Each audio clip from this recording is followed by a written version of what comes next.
Hey review family, keep it tight. My name is Jay Morris, the review guy reviewing music for the love of music, and I'm back again to bring you another video. And in this one, we are closing out list week with, of course, one final list. This one going to be going over some of the best, the top of the top, the cream of the crop, the highest echelon, the plateau of EPs and demos for 2020. I condensed this list, I mashed it down to the bare essentials, the ones that I really thought stood out to me this year. Would love to know the EPs and demos you guys liked. Maybe you can put something on my radar, maybe I can put something on your radar, but these are just my personal favorites. First up, I want to shout out Smacked Up with Death Rain. I think this is a really underrated deathcore release. Don't let this slip through the cracks. It's fast, it gets the hell out of Dodge before it ever becomes too gratuitous or too long for its own good. I think it's really great in the way of songwriting, some good production backing it as well, and in 2020 I think we were desperately in the need of some great deathcore releases, and this definitely is up there. Throane with Like a Bullet to the Foot. I'm not even going to try to pronounce the initial pronunciation because I don't speak foreign languages that effectively. It really depends on the language though. Black metal, atmospheric black metal alert for one of the best black metal records of the year coming out of Debumur Morty. This record did not get nearly as much attention. It is one long track, and if I've learned one thing about metal, it's, you know, those tracks, those one-track albums, they're usually some of the best. If you just want a really awesome sounding, quick EP,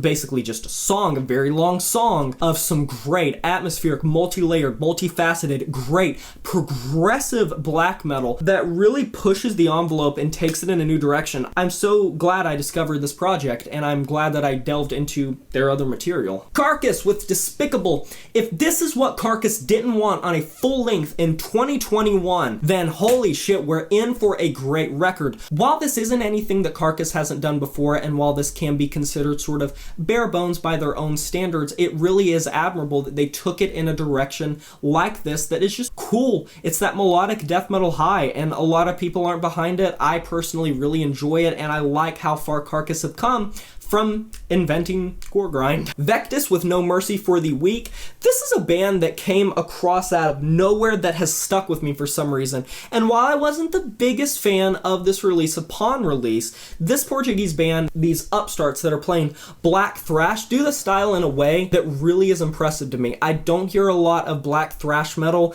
that really sounds as good as this, and especially for a new band. It's raw, it's primal, it's visceral, it has that youthful exuberance and that level of energy that you just cannot get from bands that aren't super fresh on the scene and wanting to make a lasting impact, and I really hope they do, and hope to see more from this band sooner rather than later. Next up, Left Cross with Prophecy of Conquest. Another really great, gritty death metal record if you want one of those tough as nails, really hard, bulwark of iron type of bands that play in that style. Check it out. This is a record that I wish I would have reviewed at the time, but there really wasn't that much to say about it other than it's good. Next up, Bring Me the Horizon with Post-Human Survival Horror.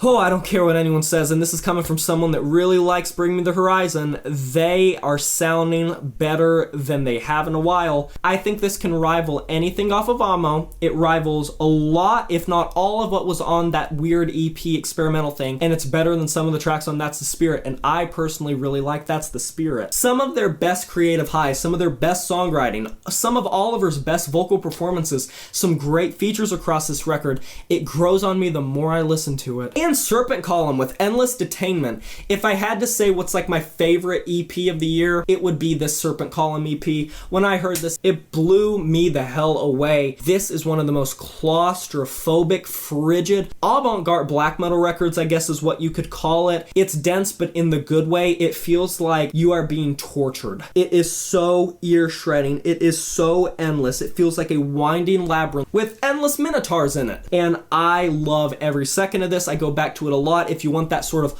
hollow feeling, that all-encompassing, crushing feeling that a lot of records try to get but can't quite get, check it out. And with that being said, those are just some of my favorite EPs and demos of the year, and I believe that should be it for list week unless something comes out of left field. So I just want to thank you guys for supporting the channel, for supporting these videos, and I really look forward to continuing working on this channel. Thank you so much for your patience with these videos. I hope I get them out in a timely manner, back to back to back packed it back, but we'll see, that remains to be seen. I'm kind of a procrastinator. Anyways, what are your favorite EPs and demos of 2020? Be sure to let me know in the comment section below. Can't wait to hear it. Maybe there are some things that I'm not aware of, that I haven't heard of, or that I didn't comment on, that I can let you know my opinion of. And what are your opinions of these records on this list? Let me know down below. Be sure to like this video if you enjoyed it, subscribe to join the review family today, and smash that notification bell to be notified of my future uploads. You know who it is. My name is Jay Morris, the Review Guy, and I'm signing off saying farewell.